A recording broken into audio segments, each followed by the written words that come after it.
Everyone's healthy. Pass a COVID test before we can record this remote meeting. Yeah, I'm healthy. Yeah. May I start with a plug right away? Because I'm on your show, so I have to remind people that I'm from Talking Ass. I'm shortened into ass so that people know it's a donkey. Yeah. I'm out. Primarily biblical show, but we dabble in other topics as well. And you can find us on all your favorite what is it called? Podcast platforms, Spotify, all that stuff. And what else? We're not brought to you by Science Socks yet, but we love wearing them. The next guy. We're brought to you by eview.eu. They make scientific and attractive websites. You know, that's kind of like science, isn't it? Yeah, science adjacent. Yeah. That was like a segue into you guys now. Do your thing. Find you. Well, we like long walks on the beach. Holding hands. Come on. Skipping never hurt anybody. Skipping just makes smiles. What else? Oh, you mean about the show? The show. Sorry. Yeah. You meant. Okay. We met on a dating platform. That's true, but there's a show here as well for you.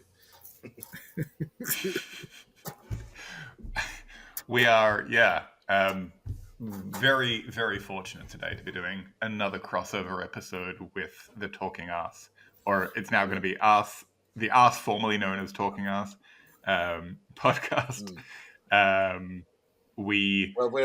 It's just the second word that's shortened. Actually, I wrote in my note talking asses. I pluralized it. I think that works. Oh, exactly. Yeah, see, because the American ass just becomes like filthy business, something to do with the behind, the derriere. But ass is a donkey. Lord. It's a strong animal, you know? Yeah. Absolutely. Yeah. It's a workhorse. Workhorse. Yeah. I would like the cults to come together because you guys have a cult following and I have a cult following. And, you know, if we get 100% overlap, that would be nice. But I don't want any of that business to go on that if two real-life cults met in a field, whatever they get up to, we don't have to do any of that. We can just talk about aliens and stuff. Yeah, like a weird contest who can shave our followers' heads faster. That'd be awesome to see. Yeah. Who has the best Kool-Aid? I mean, speaking of aliens, I feel like I've seen UFOs pop up in some of your recent episodes quite a bit. It seems that either the guests or the host or their followers is that what your cult wants? Well, yes and no. First of all, it's what I wanted. Okay, we just a little plug here. In season 3, the first 2 episodes, go check them out. Then explore other things. But there's the most recent season 3 guest was Joey. He's a pilot and like a commercial drone delivery expert and stuff. But he's seen UFOs, and I guess a lot of people who are in the sky have seen them. So that's why we're here today, is because I want to know a little bit about like the serious astrophysicists who think there are aliens, right? You know. I mean, it is important for me to always start these conversations off by saying that, like, anything can be a UFO if you're really bad at identifying flying objects. That's true. Yeah. But an important caveat. But I mean, this guy who brought it up for the first time on our show, he is a pilot, and you know they have things that they immediately take out their phone and check all the pilot apps, and they look whether there's anything, and if there's nothing that explains it, like Starlink, they have apps that show where the satellites are, then they have apps that show all the air traffic in the region, and then if nothing explains it, then they go, okay, I don't know what this is, right? So that's why I like the pilots. Absolutely, it has to be. Yeah. I checked an app. It's not on the app. aliens. That works. I mean, The logic is sound. Yeah. this was kind of like the next apparently logical step that you guys took in your episode with your Peruvian friend. Oh, that I'm too. blanking on Yeah. her name. Right, this idea that like Nazca lines. yeah, like the Nazca lines or like anything that was built in a way that like we can't explain how it was built or why it was built or who built it. So aliens must be. Yeah. I almost got into a Well, car accident because of that episode, because it was about Yeah. Peru, and then all around the freeways here, there's some kind of Peruvian festival, and they put signs up on the like little handheld cardboard signs along the sides of the freeway. I don't know how they got there, but I am desperate to pull up alongside one and take a selfie of it and send it to Danny to show that I like his show and the Peru's here and I appreciate it. But I tried to pull over Yeah. once and there are many, many, I many, think many horns and some screeching, so I said no. Yeah. I think Susanna was more excited about the alien aspect in that one, but now, I mean, I don't have another explanation for a lot of the things in Peru, but Tupac was exciting for me that the Tupac was rapper great. That was funny. was named Yeah. after a I didn't real see that Peruvian coming. Like, hero. great. Yeah. What did he have to do Yeah. with it? Nothing. That was pretty cool. And also, That was pretty cool. I love to trick people, right? Make the title as clickbaity as possible, and I put AI art where the rapper Tupac is shaking hands with an alien, and at the end of the day, we were just exploring Peru. Right? It's got nothing to do with either. Yeah. You got to bring the people in with exciting titles, and then once you've lured them in, that's when you hit them with Yeah. the science. Yeah. That's what you got to do. But I think And, I think the oh sorry, go on. Go ahead. Sorry. Oh, you go. I talked. No, you. No, I know you. Yeah. I was gonna say I had a listener feedback recently that was discussing like my lack of focus on topics, that I'll tease something and then 2 weeks later I've forgotten about it and then we're just doing a random episode on Peru. Like there's no focus. I teased you guys on a bonus episode with the radiant Sylvia. I said that we would have some science, but I didn't say any more than that because sometimes recordings don't work out and stuff. I've now learned my lesson. But I've teased all kinds of stuff that I want to talk about, and then just I'm I'll still looking record forward something to else. an in-depth Scientology episode. It was in the mail bag, grab bag, something episode. I'm like, yeah, and you mentioned us, which made me all gaga in that episode. Yeah. But then no. In the are we related to the Scientology episode? I have nothing intelligent to say on Scientology. I think we have a lot No. in common with them for the first few letters, Cyan, but then after that, it just falls apart. Well, They go you guys are pathology back route, on we my go show by this- popular demand, actually. Like that's Really? got nothing to do with Scientology or anything. No. The when you appeared, people liked it, and it got loads of listens. Actually, you were fighting up there with the trans wrestler and the schizophrenic for like most interest on the internet. Take that, third grade teacher. I made it. Oh my god, I need to write that down. We're right up there with trans All athletes of- and schizophrenic. All of my elementary It's school wonderful. teachers who They're said two I'd wonderful never groups of people. amount to anything. That's Yeah, that's how I know I've truly made it. yeah, It's good to know. It's good to know that people are interested in science. And I think that honestly, there's somewhat of an issue sometimes that people get too focused on preaching to the choir, so to speak, right? Like, if the science podcasts only speak to the people who already care about science, Mhm. then you're not really doing outreach. It's in reach. We have to reach people in your audience, so on. exactly. It's I trust true. my audience to be dum-dums, but curious dum-dums. So they'll find you. I hope they. I hope they'll listened to find us because I am also a curious dum dum. That's why I have Kavi with me Yeah. to correct me when I Yeah. make my dum dum mistakes.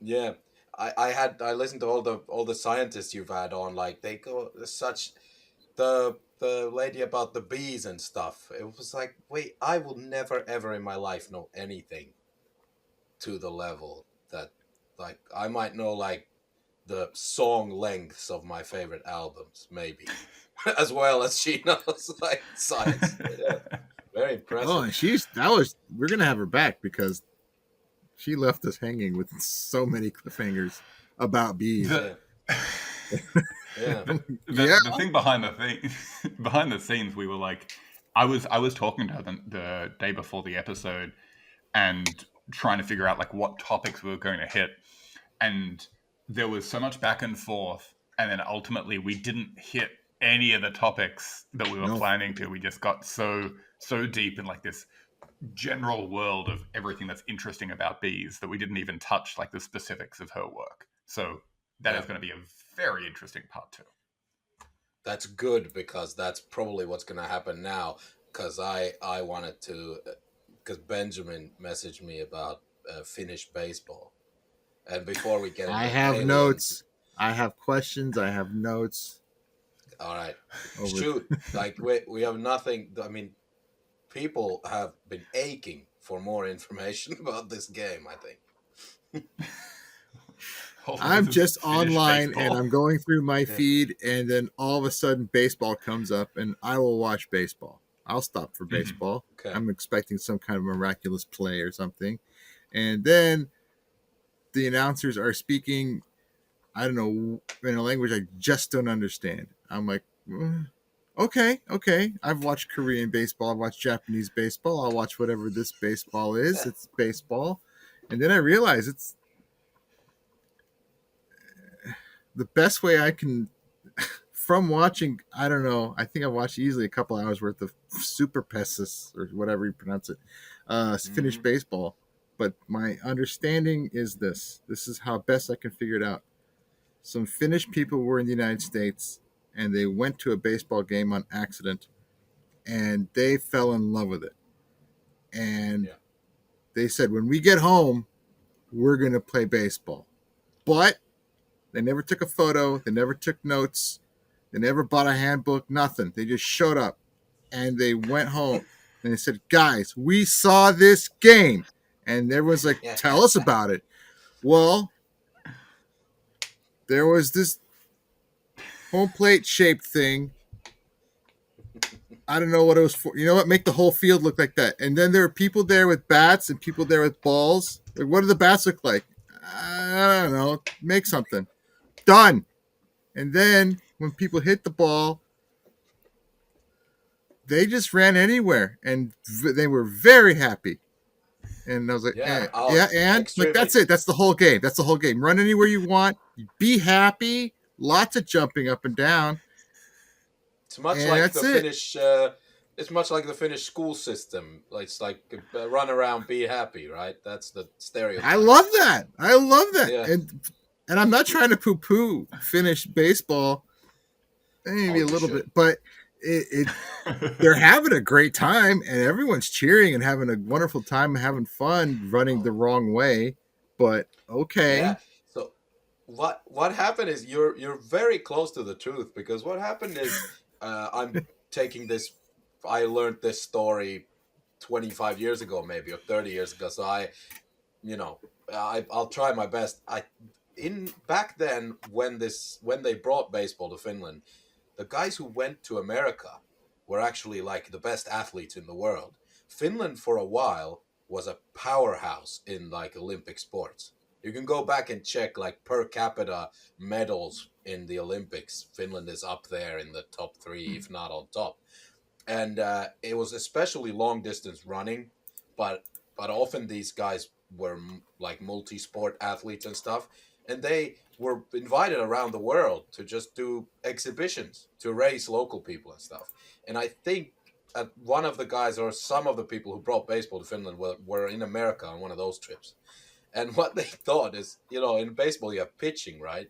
Which is the ball is meant to come at you and then you mm-hmm. whack it, just like in cricket or whatever, all these back games. But they got it a little wrong. They thought maybe that was a little violent for Finnish people. So the pitch is straight up in the air instead.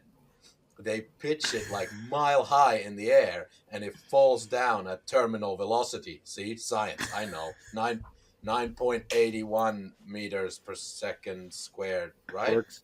Yeah. Yeah, yeah. I know science. I even wearing a scientific T-shirt. It's a stellar T-shirt. There's a moon on it. Look. So yeah. Ooh. Anyway, they pitch the ball straight up in the air. It falls down, and then you whack it. And the bases are set up completely wrong compared to American baseball, but the rules are pretty close. And they made it the national sport in Finland, and it still is today a weird, messed up version, like misunderstood version of baseball. Uh, It's ice beautiful. hockey is much more popular, right? In terms of audience numbers and TV contracts and stuff. But actually, that weird baseball is still the national sport. And it's not like in America where, like in big cities, people spend the day at the ballpark. In Finland, it's purely in the sticks only, pretty much. Kids have to learn it at school, and then at the professional leagues, it's mostly like in tiny communities in the forest, not in the big cities. So nobody gets paid big bucks to play Finnish baseball. No, from what I read, No. it's like an okay salary, like from a corporate Yeah. gig standpoint. There's Yeah. no real like even the superstars get maybe I think 100,000 a year or something. So it's not like Yeah, ridiculous. no, yeah, exactly. Coca-Cola's not saying, "Hey, we gotta get these No. Finnish baseballers on our cans and t-shirts." No. Exactly, and there's no big sneaker sponsorships or anything, and maybe the worst thing here, like to really poo-poo the game, is that nobody from that version of baseball, to my knowledge, has made it to the big money leagues elsewhere, America or Japan, playing real baseball. So I think that says something about about the game.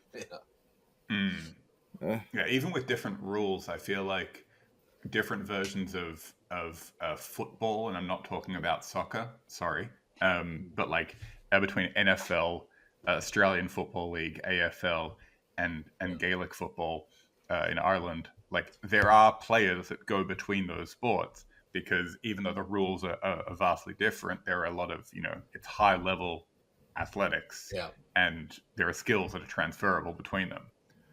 Yeah. Well, it sounds like here guys are good at that's not the case. The guys who are good at dodging and running can play running back anywhere, and the guys who are good at kicking can kick either ball. Those two positions at least tend to work across the sports, right? From rugby to NFL to Australian football. So this whole thing seems like it's reminding me of Brazilian Jiu-Jitsu, right? Which was a Japanese martial art / sport, depending on who you ask, right? That influenced people in Brazil. People in Brazil said, okay, cool, we like that. We're going to make our own version of it. And that version is, has been to varying degrees super popular over the years. And this seems like the opposite happened. Yeah, it seems like in Brazilian Jiu-Jitsu, I'm not an expert on fighting sports, but they took, in both countries, there were earlier, like in Asia and then which is a continent, not a country, I know. Don't start commenting now. Don't start with the comments. We've been cancelled. Yeah. But from the Asian martial arts, and the Brazilians had also these more like, they're more ceremonial and they don't work in real fighting, right? Like they have capoeira, and also karate and judo are mostly ceremonial, right? And then they just they took the stuff that is actual fighting from both worlds and made like the ultimate thing that now I guess if you want to be a cage fighter, Brazilian Jiu-Jitsu is what you need to know, right? Plus boxing and wrestling, I guess. Yeah. Speaking of fighting, Avi Loeb, right? This guy has been causing a stir. I know this is the topic that you really wanted us to talk about, but the fighting that has been going on in the scientific community about this guy has been probably for like 6 or 7 or maybe even 8 years. These shenanigans have been going on, and I know I have my perspective as someone in the world of astrophysics, but I'm curious how, Danny, you see this guy, and then maybe Benjamin, like if you also agree or disagree with whatever Danny says. I'm curious. Go for it. Yeah, I mean, for those who don't know, there was that sighting about a month ago of a large. I mean, tell me if is it an object or just a large shadow? What are they actually observing? And then Avi Loeb is the big guy. Everything is aliens, and the tabloids picked it up that he said this could be an alien spacecraft, and I was shocked that on my podcast and more widely in the world. And I like to think that my podcast is a lens into the wider world. But I was shocked that people weren't more either afraid or interested. It was one day on the news, and that's it. And then I mean I guess the guy always claims that everything is from is from aliens, or you tell me. It's So the He thing that thought they that found. Oh, Orvomaa sorry, go on, Benjamin. was an alien spacecraft, and then with this new one, the comet something or other that's passing through at the moment, or just left. I don't know where it is. 3I Atlas, I think is the name. Yeah, Yeah. It's coming through from literally outer space, out of the solar system, outside our solar system. It's just coming through. So, it has to be an alien craft. Yeah. No. I mean, It's not slowing down, changing direction, sending out a signal, nothing. It's just zipping through as things in space do. So but since it's close to us, it's got to be an alien. Yeah, I guess this guy has made kind of a career of this of always trying to see if there's an alien angle, or what's the fight then? What are the quote unquote mainstream scientists saying then? What are these things? So I think there are two things that need to be, like there's this weird sort of cognitive dissonance, because this guy is a mainstream scientist, or at least he was. Like he was a cosmologist, a high energy astrophysicist, basically like dealing with massive scale things in the universe, or like really high energy things involving black holes, or like it's high level stuff, right?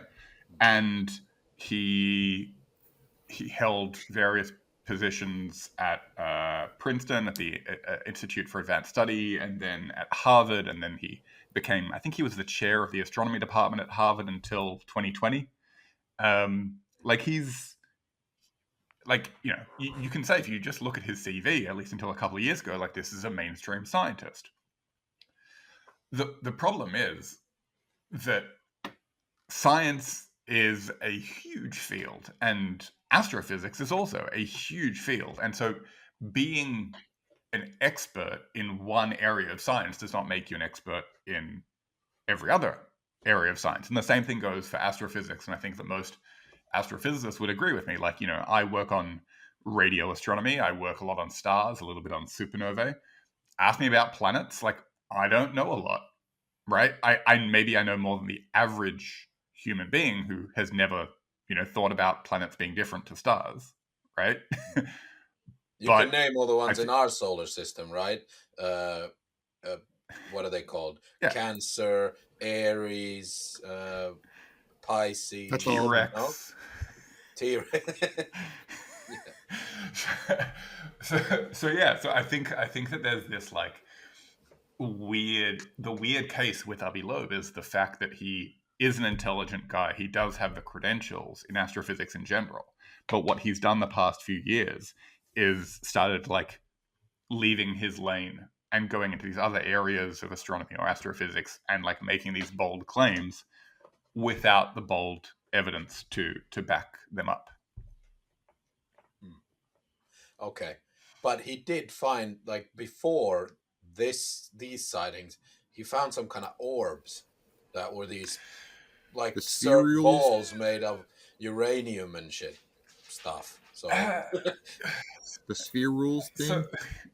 So basically, he has set out to try and prove that the rest of mainstream astronomy is not trying hard enough, and so he's had all these different expeditions to try to really like actively look for evidence of alien life. And so one example was I think off the coast of Papua New Guinea. Maybe I'm wrong about that. You can fact check me, but basically off the coast of somewhere he didn't have permission to be, he was doing this expedition picking up these what he called metal spherules, basically like tiny metal balls, off the ocean floor. And the idea was that his claim was that based on the shape and location and composition, these things had to be not just from outer space, but from outside of our solar system.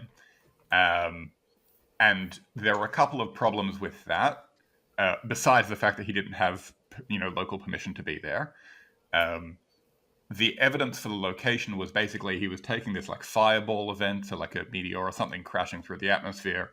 And he said, "Oh, we have seismology or seismograph data that says there was a big bang here, and that corresponds to where we found these little metal balls, and their chemical composition indicates that they're not just a regular thing."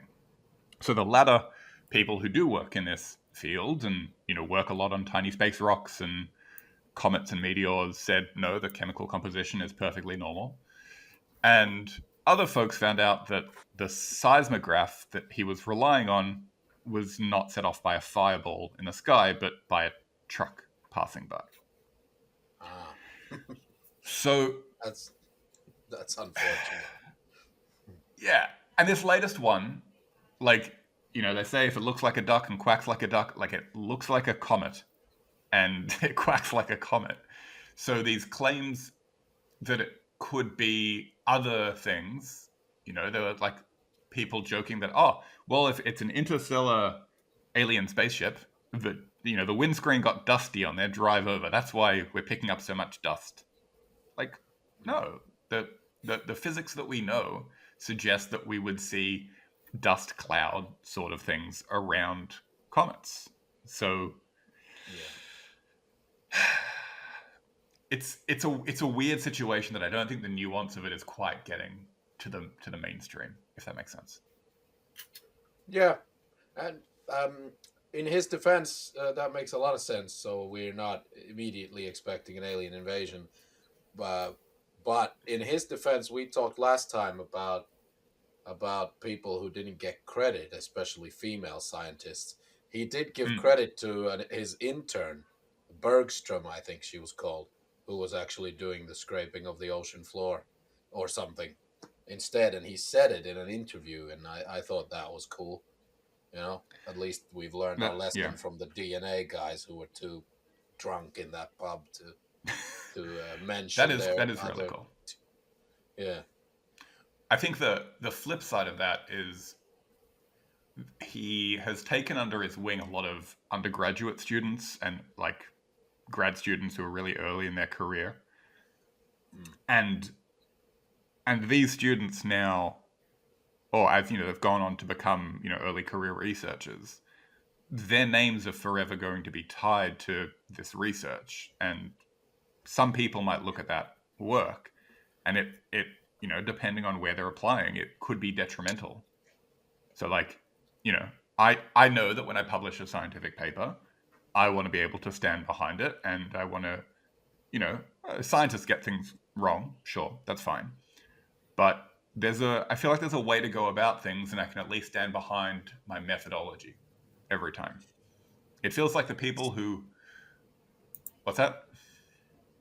No, just gonna say it sounds like, because Joey was very adamant to go back to our pilot who had seen some stuff in the air, that in that community now all the shunning, what you're saying is that in the scientific community it's much more still judged if your name is associated with alien research, whereas with pilots and stuff they're now encouraged to report anything they see that they can't explain through normal piloting skills and experience.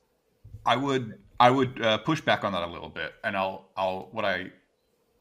to clarify maybe, your name being associated with Avi Loeb on one of these papers where you're basically pushing up against, you're saying, let's forget, the past 100 years of astronomy research on this particular topic of like what space rocks look like. And let's just assume that it's not a space rock, but it's an alien spaceship.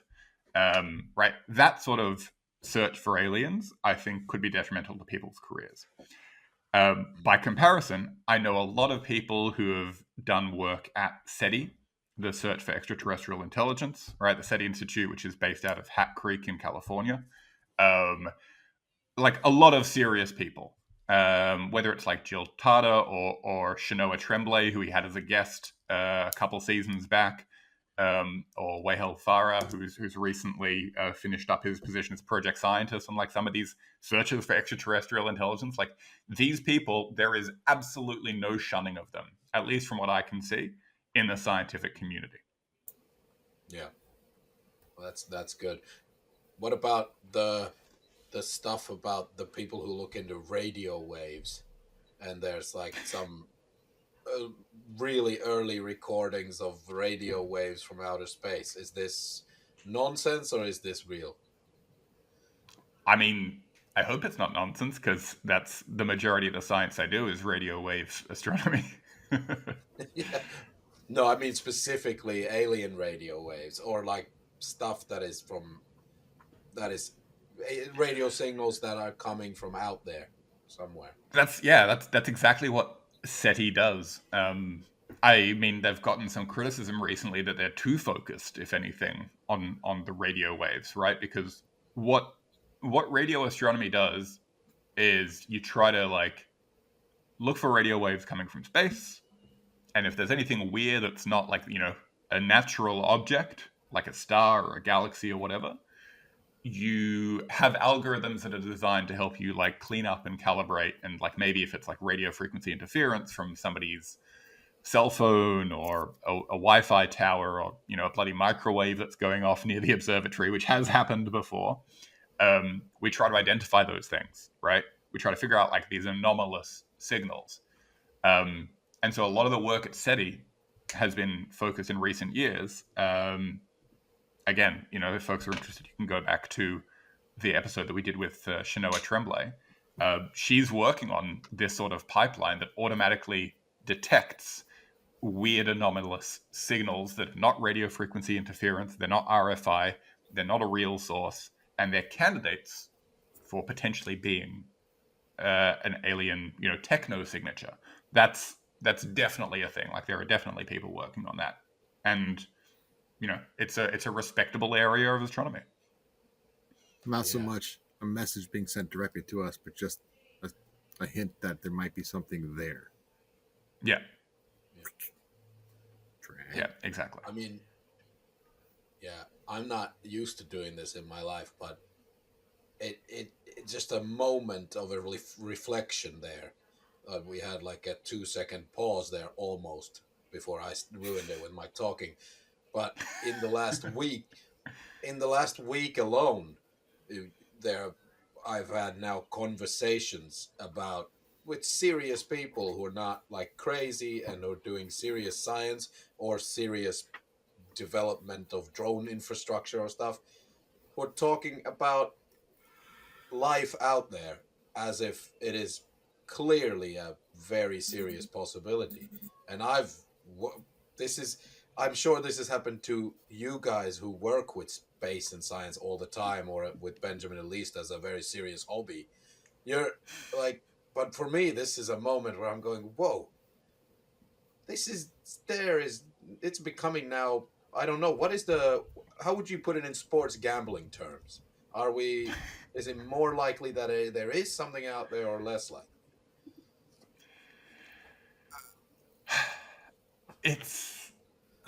It's tough. It's tough to quantify. I mean, I'd bet money in the sports book that there is life out there, but I'm not going to collect on that bet for a long time.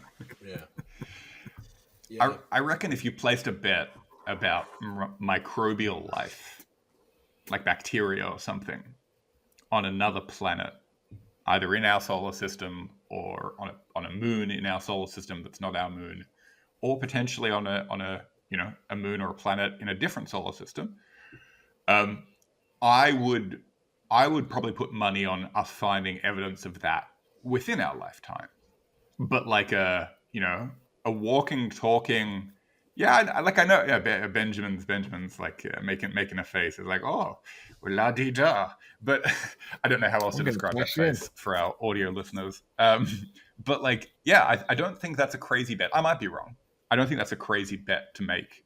That in the next 50 years we won't find serious evidence of biological life somewhere. But that's very different to finding guys with like massive eyes and giant bulbous heads that like look like what aliens supposedly look like from X-Files or whatever. Yeah. We don't want them to be like that, because then, I don't know, No, because eventually every they'll time you just... see an alien in a TV show or movie, they're always naked. I need them clothed. Well, I was about to say exactly that. If they are walking and talking, then either humans will exploit them somehow, like that, Yeah, nudity related, yeah. or they'll just become some kind of annoying people who disagree with my politics or something. And then, so Just better saying. if it's Just saying. micro. That would be our fault. We sent them nudes 50 years Yeah. ago. Of Actually, we course they're sent going to them show nudes up naked. several times. Yeah. Maybe they looked at us like we're just these very loud versions of bonobos, and maybe they just looked at, the way to make peace with these fellas is to arrive naked, That's their thing. That's what they're all about.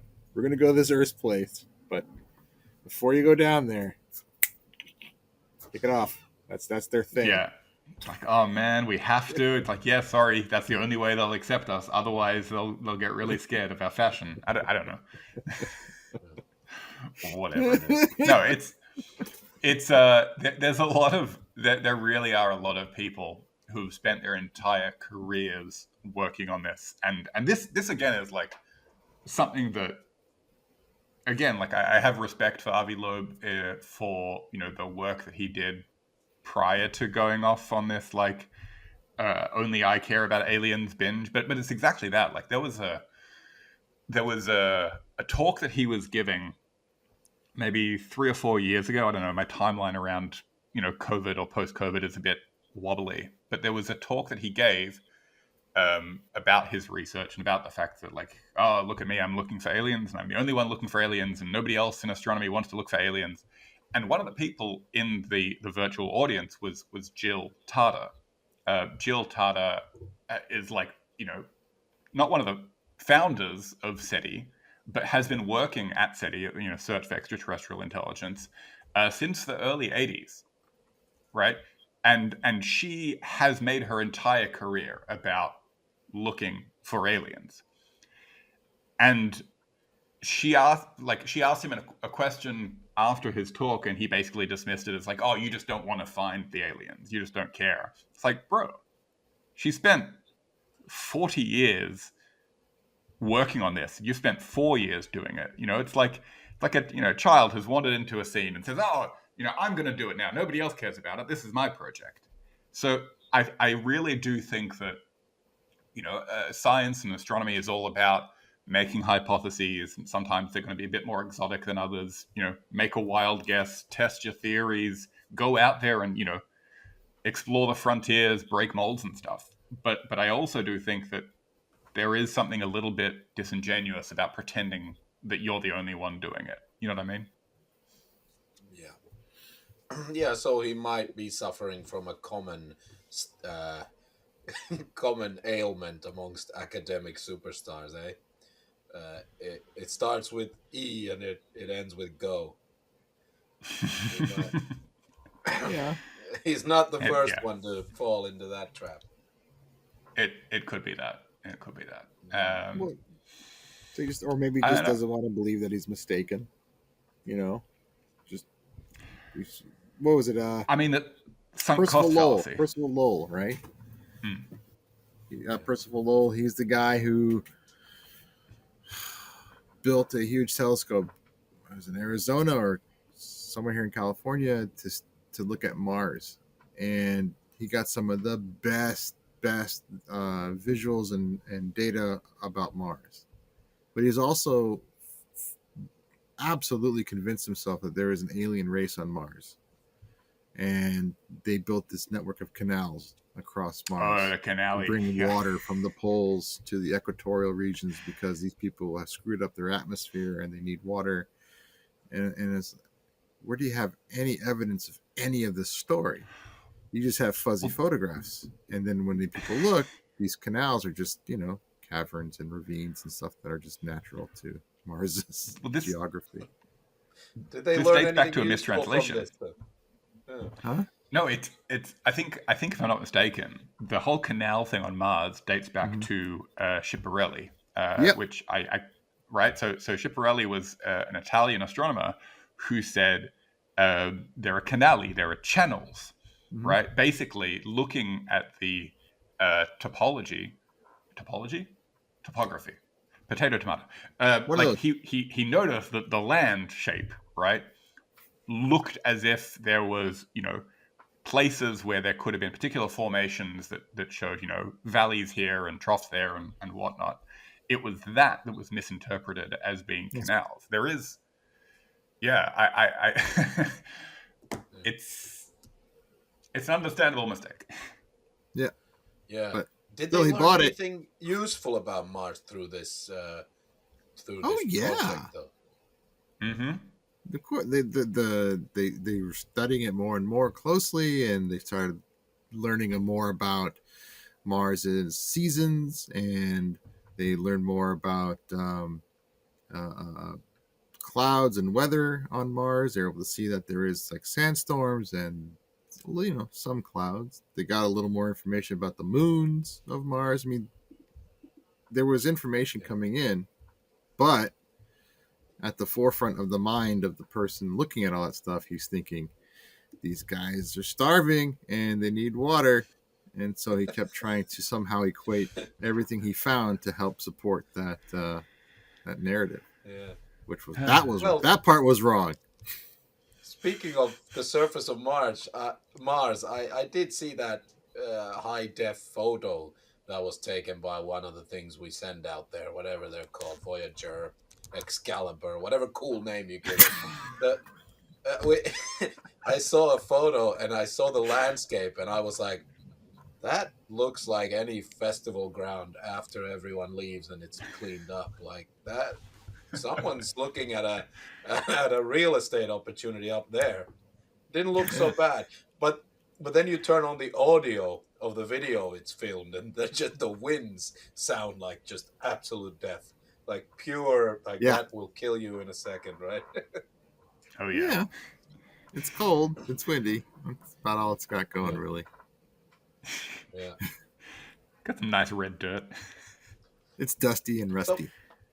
So, but 3i Atlas, whatever it's called, the big object now that the tabloids picked up, how far away is it now? How far away was it when it was in the front page of the news? Why was it even interesting? What's interesting about it is the fact that it does appear to be from outside our solar system, right? Most of the meteors and comets and stuff, like space rocks that come close to Earth, are generally just on like a long orbit around the sun. They go like way out past Jupiter, past Pluto, like to the edge of our solar system, and then loop back in, right? Long orbits, right? And the difference with these interstellar comets, which again, so it's called 3I/Atlas. The I stands for interstellar, and 3 because it's the third one of these, right? Atlas is just the name of the telescope that was used to discover it. So you have 1I Oumuamua, you have 2I Borisov, and you have 3I Atlas.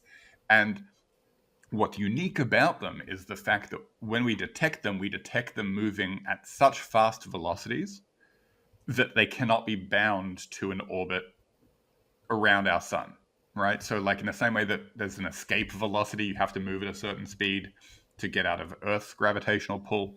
You also have to move at a certain speed to get out of the sun's gravitational pull. And so when we see an object that's moving faster than that, it's like, okay, cool, this is a rock that's not like the rest of the rocks. This rock has come from somewhere else.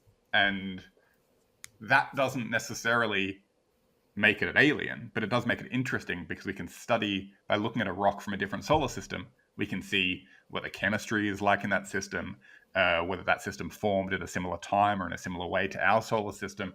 It's super interesting stuff. And so what was really cool about 3i Atlas is that when we detected it kind of on the way in rather than on the way out like Oumuamua, because 1i Oumuamua, when we detected it, we're like, oh my god, this thing just passed us. Whereas 3i was more like, oh, this thing is about to pass us. So it was at around 4.5 times the distance to the sun.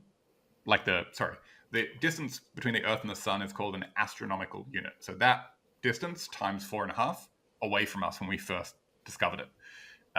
It's going to get as close as like 1.5 or a bit over 1 times that distance in late October. From the sun. It'll still be... Oh, yeah. It'll still be fairly close to Earth around October, November. But yeah, it's a super cool space rock. It's a big space rock, right? It's like several hundred meters in diameter, up to a couple of kilometers, depending on which way you're looking at it. Like, it's covered in dust. It's got a weird ice thing. This is the other thing that so Avi Loeb's obsession with Oumuamua had been for a long time about the fact that it got close to the sun and then it accelerated. Mm-hmm. And he's like, has to be a spaceship, right?